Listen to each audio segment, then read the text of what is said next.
Hello, it's Kathy Cassidy. I'm here to read you chapter 27 of Love from Lexie. I hope you are handling the lockdown okay.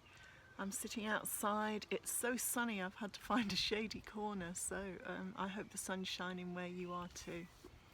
So to start off with, I'm going to read you or show you the filler between the chapters, and this time it's another song that Lexie has written, and it's called Lost and Found.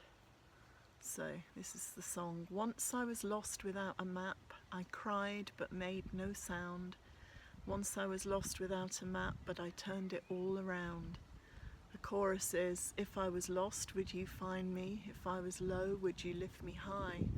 If I needed you, would you be there? Would you even try? And then the next verse is, the world looked clean and clear and bright, the path was right ahead. But then you came and all was changed, I followed where you led. And then the chorus, and then the last verse. Into the fog, into the night, the darkness everywhere. I followed in your footsteps, but you were never there. And the chorus again. So here we go. Chapter 27 is called Cutting It Fine. I knew you could do it, Marley says, pulling out his earbuds after listening to the GarageBand link I've just sent him. Cutting it fine though, Lexie, cutting it fine. Another sad song, but brilliant. Just tell me it's not about me. We're sitting in the Leaping Llama, sharing a strawberry milkshake. I'm too tired, too weary now to tiptoe around his feelings or to disguise my own. I go down the honesty route. Bex would be proud. It's mostly about my mum, I tell him. She left me when I was 9. Went missing, I suppose. I never found out what happened to her. That's why I'm in foster. Marley blinks. God, Lexie, I'm sorry. I had no idea. You never asked, I say with a shrug. All that time hanging out, talking about music and the band, plotting our rise to fame. You never asked. Marley frowns. But we can talk about anything, he says. Lexie, I've never dated anyone else for more than a fortnight, only you. I thought you felt the same. I like you, I say. I like you a lot. You're one of my best friends. You drive me mad sometimes, but I still care, a lot. It's just, I feel like we're more mates than girlfriend-boyfriend. You must feel it too, surely? Marley looks stricken and I feel a stab of guilt. What if I've got this all wrong? If he's just shy or ultra-polite or trying to take things slow? None of those things seem very Marley. I smile at the thought. He's leaning forward, taking my hands in his. I've messed up, he admits. It's a skill I have, everybody says so. And the last few weeks have been hectic for everyone. I've had so much on my mind I can't think straight. I just want this gig to go well. I've been rubbish, I know, but I'll make it up to you. Let's just get Saturday out of the way first, okay? I bite my lip. Okay, I tell him. Deal. Cutting it fine proves to be something of an understatement with the new song, but we are more skilled, more professional now. And we set to work once more, determined to whip it into shape. We practice Lost and Found night after night until we're ready to drop. And I'm sure that Bex is about to smash her bass guitar over Marley's head, until I sense that Happy would like to stab him with her violin bow, until every last one of us wishes we'd never dreamed of being in a band. We're exhausted, but at least the end is in sight. Milford is almost ready to protest, ready to party. The Gazette has published a final spread about the festival, showcasing the cool activities on offer and bringing the world up to speed on Ked Wilder. Apparently he's been off the radar for a decade or more, living quietly in the Devon countryside. Nobody's been able to tempt him to pick up his guitar again until now. He's going to sing, he's going to speak out about the libraries, and then he's going to give a TV interview about it all. Miss Walker says it's the BBC, Bex said. How cool would that be? Cool, I say, but what I mean is terrifying. National TV, as in TV seen by people outside of Milford, outside the Midlands, people everywhere. Someone told Marley and he's gone even more power crazy and perfectionist than usual, Bex comments, fluffing up her newly crimson hair. Nightmare. The sooner this is over, the better. We watch the park transform, invaded by trucks and vans and teams of workmen who construct the main stage and mixing desk, put up a big backstage tent and 4 long marquees, then cordon off the whole thing with fancy festival fencing. I can't quite imagine that by Saturday the park will be rammed with people who want to support the libraries, who want to see Ked Wilder play, but it's happening. It's unstoppable now. Marley crosses another day off the calendar, and another until finally we reach Friday, the day before the gig, and there are no more days to cross off. The new song is sounding pure and powerful with a heart-stopping trumpet solo from Lee, soulful strings and some really intricate harmonies when Marley sings too. It's great, but Marley pushes us onwards, striving for some elusive perfection only he can see. The mood of the band is simmering somewhere just below boiling point. There is mutiny in the air. We're almost there, Marley promises, once more through the whole set, and we'll have it sounding sweet as honey from the top. But Sasha sits down heavily on the sofa edge, her shoulders slumped. I can't, she says. I'm worn out and my head is hurting. Let's call it a day.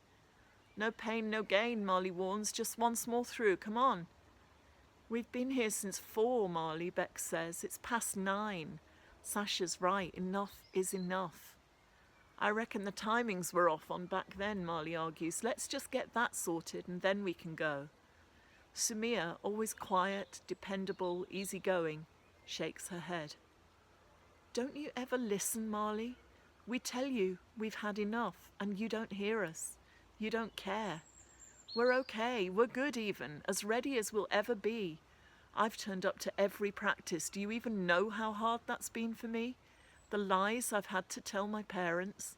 They think I'm at some kind of study club at school or at Sasha's house revising. I've had GCSE exams since the middle of May, Marley. I'm year 11, remember? I sat 3 of the things this week and there are another 2 next week, but all you care about is this stupid festival tomorrow and whether you'll make the big time based on our hard work. Well, sorry, I'm done. Samia grabs her jacket and heads for the door, Sasha not far behind. Okay, Marley is yelling. We'll leave it, whatever. Don't walk out, Samia. We need you. And Sasha, please. Leave it, Marley, Sasha says. Tomorrow is our big day. We need some sleep. I'll be back at 10 for a last rehearsal, sure, and Samia too. But right now, we're going. The door clatters shut behind them. Sometimes you push them too far, Dylan says into the silence. Chill out, dude. We're only human. We clear away in awkward silence and the others leave in 2s and 3s until it's just me and Marley left. Sasha's right, I tell him. We all need some sleep. Things will look better in the morning. Will they? Sure, they always do, I promise, although I'm not sure that's actually true. Come on, Marley, let's lock up. We hide the key in its usual place underneath the steps and walk hand in hand across the park. It looks alien in the falling light, filled with the looming shapes of tents and marquees, and Marley can't relax. He's all wound up, convinced that Sasha and Samia have walked out for good, that tomorrow's performance will be a disaster. They'll be there, I tell him. They're just tired. They've had enough for one day. We all have. Am I the only person who actually cares about tomorrow? Marley growls. Without me, the band would still sound like a car crash. Don't they get that it takes hard work and practice to pull a set like this together? Is it wrong to be a perfectionist? Marley, My voice trails away into silence as I notice a couple of figures up ahead of us in the half-light, close to the Music Zone tent. One of them is Charlene Scott, dressed to kill in tiny denim shorts and a crop top. The other is her boyfriend, 6 foot tall and built like a tank. Tank boy turns, catches sight of Marley and instantly stands taller, gritting his teeth. I feel cold all over. Ignore them, Marley, I whisper. Just keep walking. But Marley has stopped in his tracks. His hackles are up, his eyes alight as he shifts from one foot to the other, his hands scrunched into fists. "All right, loser," Marley says, calmly, clearly. "Nice evening. Out for a walk with your dog?" Charlene's face slides from happy to horrified to hurt. She bursts into tears and her boyfriend launches himself at Marley, shoving him to the ground. All I can hear then is swearing and the crunch of knuckle against bone, grunts of pain and ragged gasps for breath. And Charlene is sobbing in the background. Marley's face is slick with blood and dirt.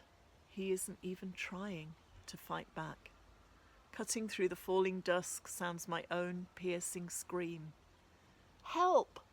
Please, somebody, help!" So, dramatic end to chapter 27, and you'll have to tune in tomorrow to find out what happens next, but definitely we're getting to the exciting bits. Take care. Please, hug somebody in your family, send a message to your friends, check out the Dreamcatcher blog if you're feeling a bit lost and lonely and need some support or reassurance. Do whatever you can to stay happy, to stay chilled, and catch up tomorrow. Take care.